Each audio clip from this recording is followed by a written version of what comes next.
The desperate Plaith, great assembly hall of the Galactic Federation, hummed with tension as Ambassador Velen stepped forward to address the gathered representatives. His silver skin shimmered under the chamber's artificial lighting, and his four graceful arms moved in traditional Zilani gestures of respect. The other species present watched with a mixture of sympathy and helplessness, understanding the weight of his presence. "Honored representatives," Velen began, his melodic voice carrying across the vast chamber, "I stand before you not as a diplomat seeking advantage, but as a voice for the dying. My people, the Zilani, face complete extinction at the hands of the Krex Empire." The holographic display behind him activated, showing the once beautiful crystal cities of Zilani Prime, where magnificent spires had reached toward the stars just months ago. Now only smoldering ruins remained. The images showed Krex war machines moving through the destruction like mechanical vultures, their dark holes gleaming with the blood of innocents. Council Speaker Thamos, a tall reptilian being whose scales shifted from blue to deep purple when agitated, leaned forward in his ornate chair. "Ambassador Velen, we are deeply saddened by your people's plight. However, our combined forces are already stretched across 23 active conflicts. The Krex Empire has committed nearly their entire fleet to your world. We simply lack the military strength to challenge such overwhelming numbers." Velen's secondary arms trembled as he gestured toward the display. 3 months ago, the Krex arrived without warning or negotiation. They did not come seeking resources or territory. They came to prove a point about their supremacy. Our cities, our art, our 1,000 years of peaceful civilization mean nothing to them. They are not conquerors seeking to rule us. They are destroyers who want us erased from existence. The chamber fell silent as the display showed Krex soldiers herding Zilani civilians into processing centers. The sight disturbed even the most battle-hardened species present. The Krex were methodical in their cruelty, taking time to document each life they extinguished as if keeping score in some twisted game. New voice cut through the heavy silence. "Ambassador Velen." The words came from the human section of the chamber where Commander Sarah Mitchell had been quietly observing. Her dark eyes studied the tactical displays with the intensity of a predator analyzing prey. "What strategic value does Zilani Prime hold for the Krex Empire?" Velen's primary eyes focused on the human representative. "Commander Mitchell, our world houses the Universal Archive, a repository of scientific knowledge gathered over millennia. It contains the complete genetic codes of over 400 species, medical breakthroughs that could cure diseases across the galaxy, and technological innovations that could revolutionize space travel. If the Krex destroy it, centuries of progress will be lost forever." Murmurs rippled through the chamber as the true scope of the disaster became clear. The Universal Archive was more than a library. It was the accumulated wisdom of galactic civilization. Itself, its destruction would set back scientific progress by generations. "Have you attempted to evacuate the archive?" Mitchell asked, though her expression suggested she already suspected the answer. "The archive is not simply stored data," Velen replied, his voice heavy with despair. "It is a living biological network that has grown integrated with our planet's ecosystem over thousands of years.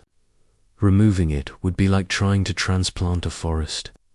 The process would take decades, and we have days at most." Mitchell stood slowly, her movement drawing the attention of every being in the chamber. There was something about the human representative that commanded respect, even from species that had never encountered Earth's military directly. "Ambassador Velen, how much time do your people have before the Krex reach the archive?" Velen consulted the data streaming from his dying homeworld. Our defensive perimeter is collapsing. The Kreks are not rushing because they enjoy watching us suffer. Military analysts estimate 48 hours before our final city falls and the archive is destroyed. The finality of this statement seemed to drain hope from the chamber. 48 hours to save not just an entire species, but the collective knowledge of galactic civilization. It was an impossible timeline that no conventional military force could meet.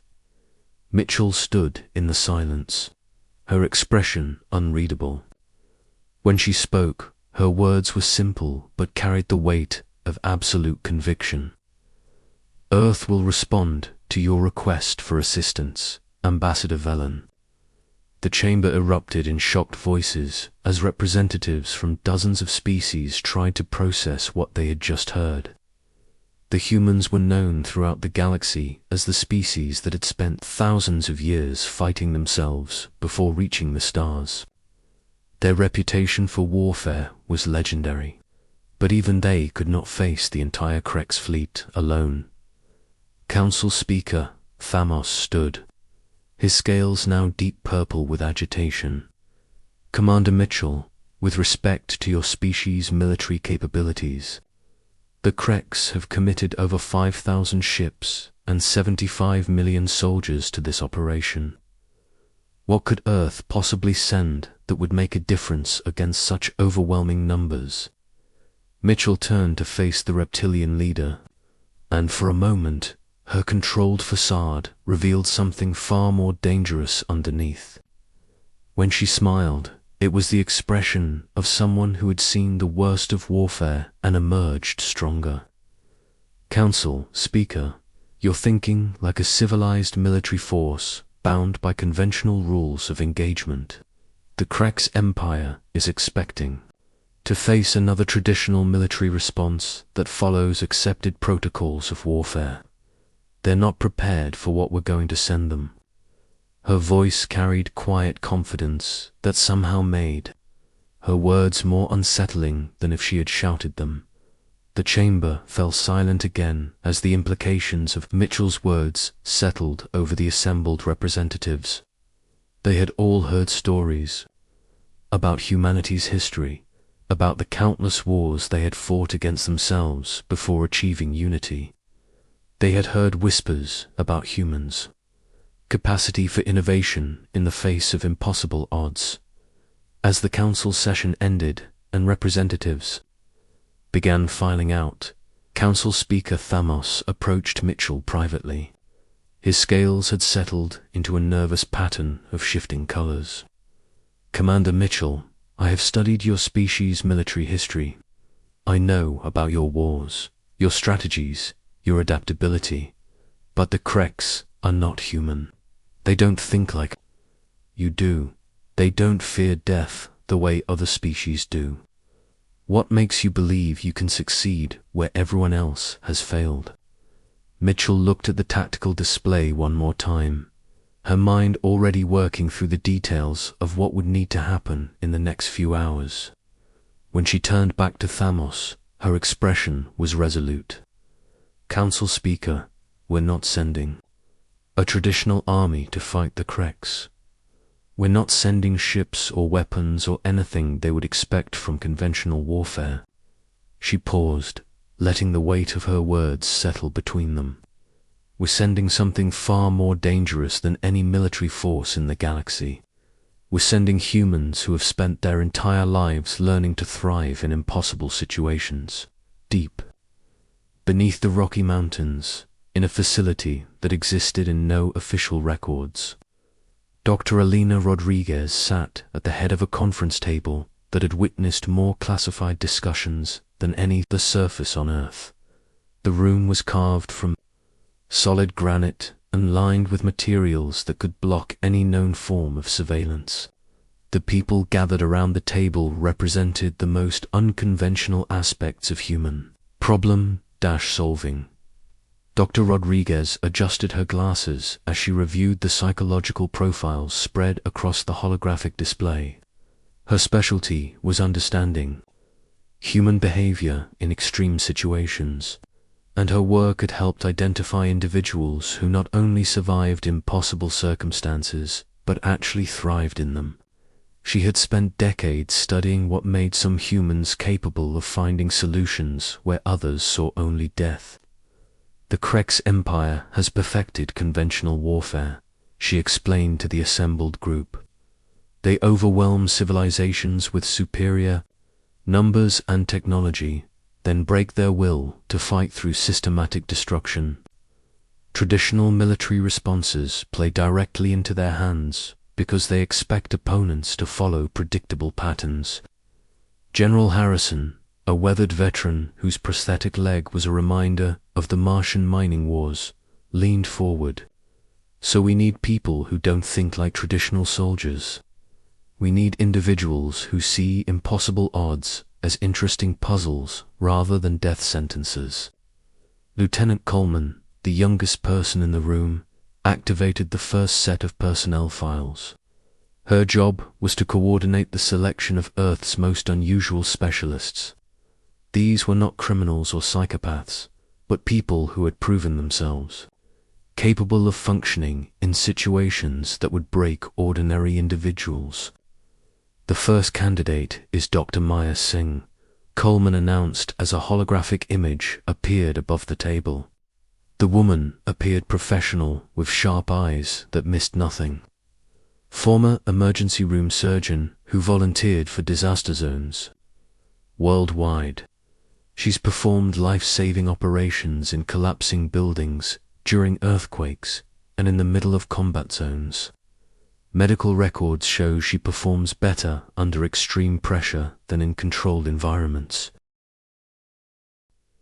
Dr. Rodriguez highlighted several sections of Singh's psychological evaluation.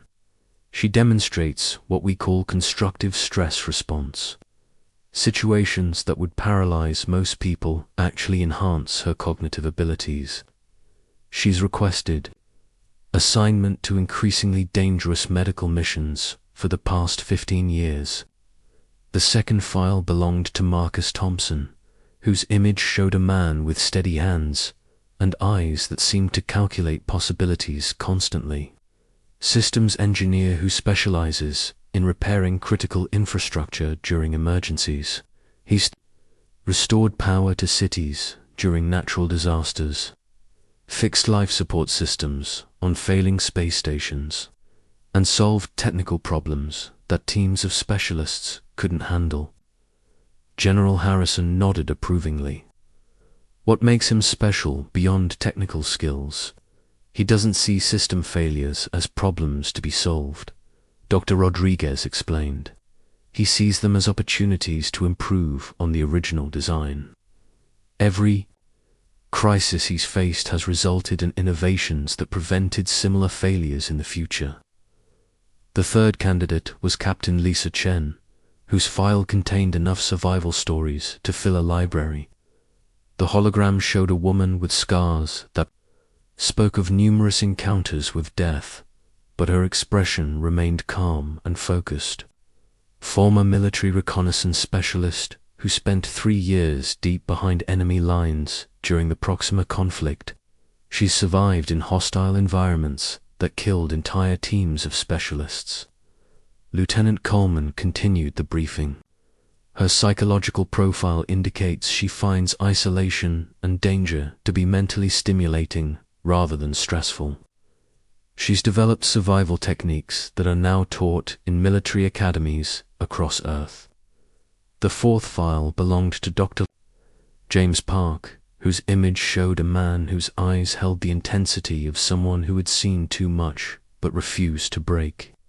Former war correspondent and psychological warfare specialist, he's covered conflicts across the galaxy, always positioning himself in the most dangerous situations to understand how different species think and fight. Dr. Rodriguez leaned forward. Park has an unusual ability to understand alien psychology and predict how different species will respond to various stimuli. His articles haven't just documented wars, they've influenced their outcomes through strategic information warfare. The fifth and final candidate was Elena Vasquez, whose file contained incidents that would have ended most careers. The hologram showed a woman with dark hair and an expression that suggested she was constantly analyzing her surroundings for opportunities and threats. Former intelligence operative who specialized in infiltrating hostile organizations. She's successfully impersonated members of 17 different alien species and gathered intelligence that prevented multiple wars. General Harrison closed the files and looked around the table. These 5 individuals represent aspects of human adaptability that other species can't comprehend. They don't just survive impossible situations. They find ways to turn those situations to their advantage. Dr. Rodriguez stood and activated a new display showing the tactical situation at Zalani Prime. The Krex Empire expects resistance to follow predictable patterns. They are not prepared for humans who see their overwhelming force as a complex system to be analyzed and exploited. As the meeting concluded, Lieutenant Coleman asked the question everyone was thinking.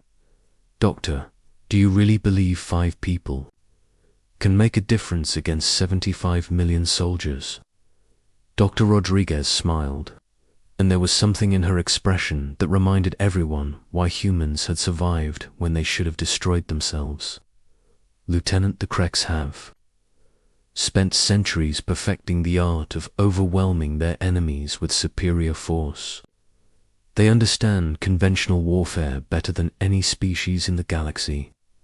She paused, studying the faces of the 5 selected individuals on the display. "But they've never faced humans who treat impossible odds as starting points for innovation. They're about to learn why we call these 5 people the most dangerous humans on Earth." The unleashing the transport vessel Prometheus dropped out of hyperspace at the edge of the Zalani system, its unremarkable appearance concealing the 5 most dangerous humans Earth had ever deployed. Through the viewport, they could see the massive Krex fleet arranged in perfect formation around the dying planet, their dark ships blotting out the stars like a mechanical plague. Dr. Maya Singh studied the medical data streaming from Zalani Prime's remaining hospitals. The systematic nature of the Krex assault told her everything she needed to know about their psychology. "They're not just killing," she observed to her companions. "They're traumatizing. Every action is designed to break the will of the survivors." Marcus Thompson analyzed the technical specifications of the Krex siege equipment. His engineering mind was already working through the vulnerabilities hidden within their apparent invincibility. "Interesting," he murmured, making notes on his tablet. "They've prioritized psychological impact over tactical efficiency. Their weapons are designed to terrorize rather than simply destroy." Captain Lisa Chen moved through the transport's cramped quarters with the fluid grace of someone who had spent years in hostile territory. Her experienced eyes catalogued every detail of the Krex formation, already planning routes and strategies that would let her move through enemy lines like a ghost. "They're following a pattern," she said. "Same formation they've used on 47 other worlds. They're not expecting anyone to adapt." Dr. James Park absorbed the psychological profiles of Krex leadership with the intensity he had once brought to war zones across the galaxy. His understanding of alien psychology was already identifying pressure points that could be exploited. "Their rigid hierarchy is actually a weakness," he noted. "If we can disrupt their command structure, the entire operation will collapse." Elena Vasquez sat in perfect stillness, her mind processing intelligence, reports about Krex cultural patterns and behavioral tendencies. Her talent for infiltration had given her insights into how different species thought and reacted under pressure. "They believe they're invincible," she said quietly. That confidence is about to become their greatest vulnerability. The transport descended towards Zalani Prime's surface, bypassing the Krek's fleet through a combination of stealth technology and the enemy's own arrogance. The massive ships were focused on the planet below, never imagining that anyone would be foolish enough to voluntarily enter their killing zone. Ambassador Villan waited for them in the ruins of the capital city, his silver skin now dulled with exhaustion and despair. The few surviving Zalani defenders had established a command center in the underground tunnels, but their resistance was failing rapidly. "I must thank you for coming," Velen said as the humans disembarked, "but I fear there is little hope remaining. The Kreks have destroyed 95% of our defenses." Dr. Singh looked around the devastated city with clinical interest, her medical training letting her see patterns that others missed. "Ambassador, we're not here to save your defenses. We're here to change the fundamental nature of this conflict." The surviving Zalani military commander, a four-armed officer named Kethis, studied the 5 humans with confusion. With respect, how can so few individuals make a difference against such overwhelming numbers? Marcus Thompson knelt beside a damaged Krek's weapon system, his hands moving over the alien technology with practiced skill. Within minutes, he understood its construction and limitations better than its creators did.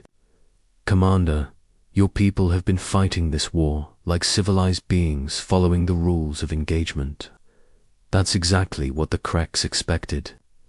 Captain Chen disappeared into the tunnel system, using her survival skills to map routes that would allow movement through enemy territory without detection. Her knowledge of urban warfare translated perfectly to the maze of underground passages beneath the ruined city. Dr. Park began studying Krek's communication intercepts, his mind working through the cultural and psychological implications of their tactical chatter.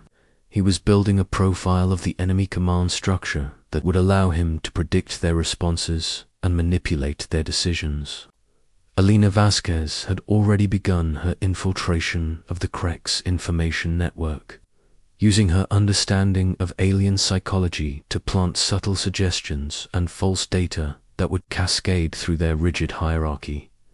Dr. Singh gathered a team around a holographic map of the city. "Here's what we're going to do. The Kreks expect organized resistance to collapse once they break through defensive perimeters. They're not prepared for the kind of warfare that humans develop when facing extinction." Over the next 18 hours, the 5 humans began their work. Dr. Singh moved through the battlefield like a ghost, providing medical aid to wounded Zalani, while simultaneously studying Krek's behavioral patterns. Her surgical precision and ability to work under extreme pressure allowed her to save lives that conventional medicine had written off as lost. Marcus Thompson had commandeered a Krek's manufacturing facility, using his engineering skills to turn their own production lines against them. The weapons and equipment rolling off the assembly lines looked identical to standard Krek's gear, but contained subtle modifications that would cause catastrophic failures at critical moments. Captain Chen became a phantom moving through enemy lines, her survival skills allowing her to strike at targets deep within Krek's territory before vanishing without a trace. Her attacks followed no pattern that conventional military doctrine could predict, making it impossible for the enemy to develop effective countermeasures. Dr. Park had infiltrated the Krek's command network, using his understanding of their psychology to spread confusion and doubt through their ranks. His carefully crafted disinformation campaigns turned the enemy's own communication systems into weapons of psychological warfare. Alina Vasquez had assumed the identity of a Krek's intelligence officer, using her infiltration skills to feed false information to their leadership while gathering intelligence that she passed to her companions. Her ability to think like the enemy made her virtually invisible within their own organization. On the bridge of the Krex flagship, War Commander Thurok stood rigidly before his tactical displays, his cybernetic implants processing data streams. That should have shown complete victory. Instead, he saw chaos spreading through his previously invincible fleet.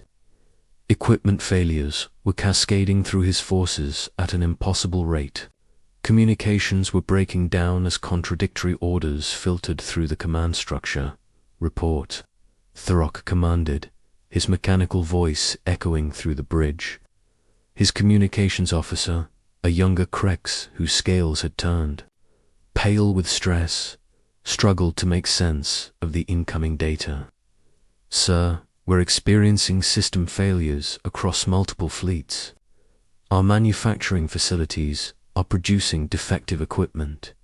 Intelligence reports are contradictory, and our ground forces are reporting attacks by an enemy they cannot identify or track." Thurok's enhanced eyes focused on the tactical display showing Zilani Prime. According to all sensors, the planet's defenses had collapsed hours ago. There should be no organized resistance remaining. Yet somehow, his forces were suffering losses at a rate that defied explanation. Dr. Singh appeared in a Crexfield hospital, her medical credentials allowing her to move freely among the wounded.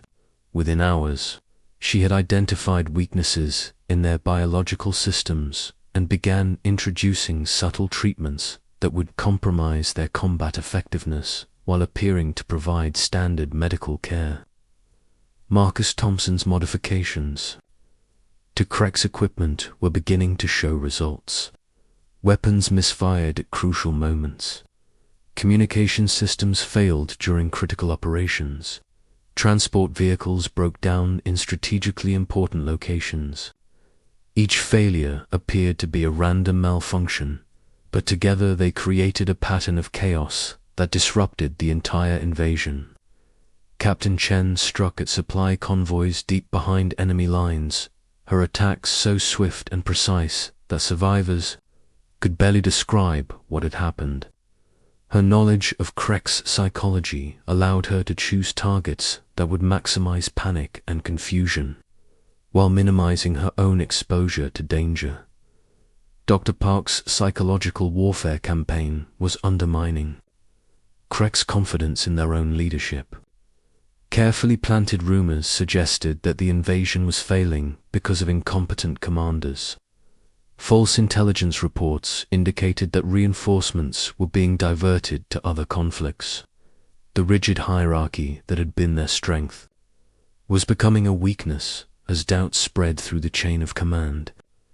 Alina Vasquez had gained access to the highest levels of Krex command, her assumed identity allowing her to influence strategic decisions while gathering intelligence that her companions used to stay one step ahead of enemy responses.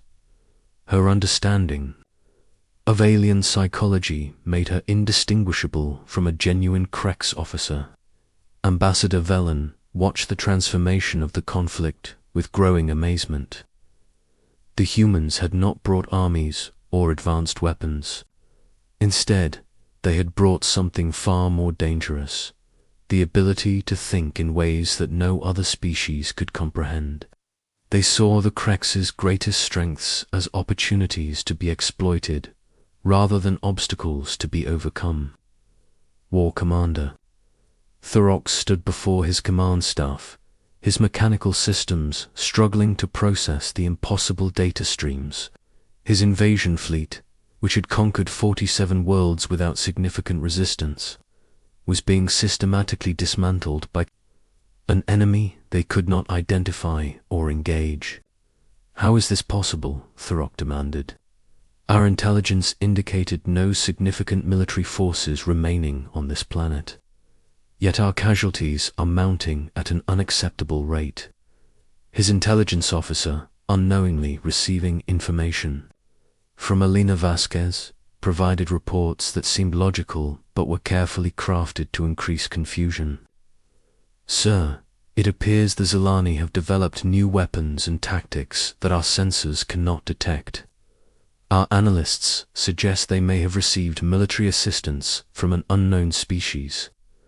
The 5 humans continued their work, each operating independently but creating cascading effects that amplified each other's impact. They had turned the Krex's own systems against them, transforming the invaders' technological superiority into a network of vulnerabilities that could be exploited by those who understood how to think unconventionally. Dr. Singh's medical interventions were creating widespread health issues among Krex forces.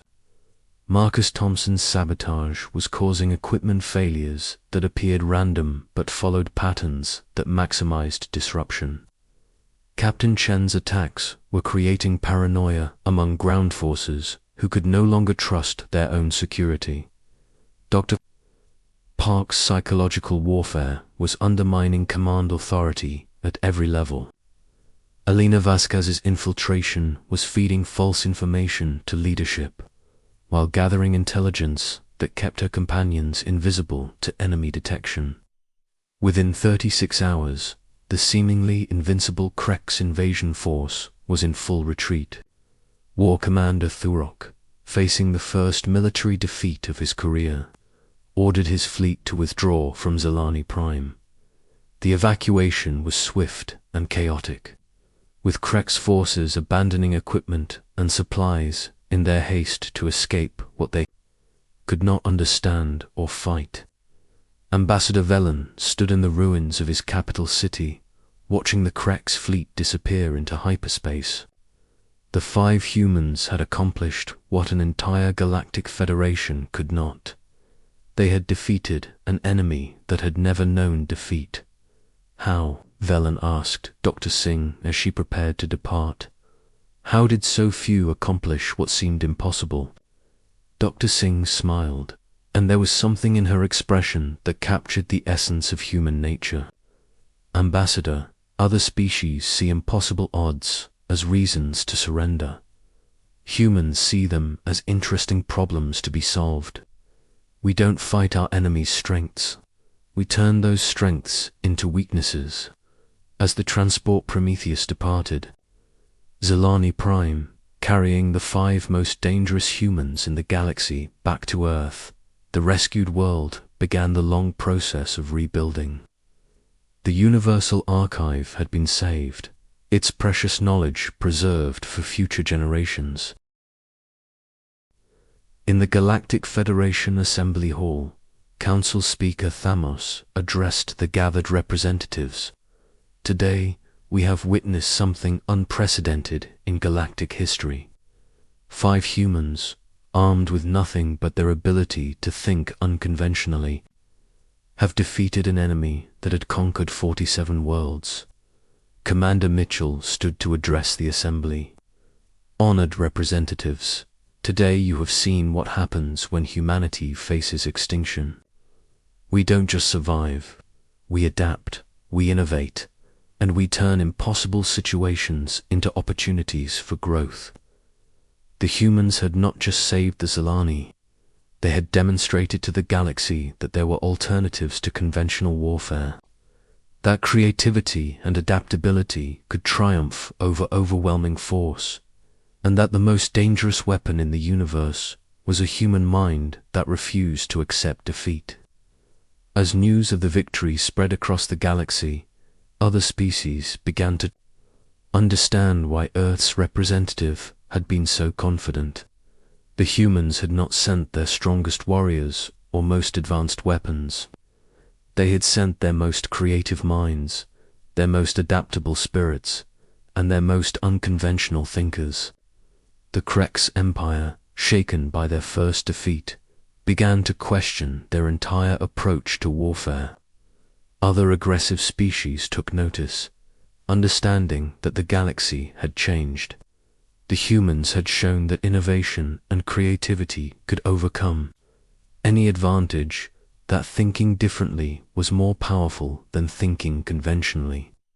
In the depths of space, as the transport Prometheus made its journey home, the 5 humans sat in quiet satisfaction.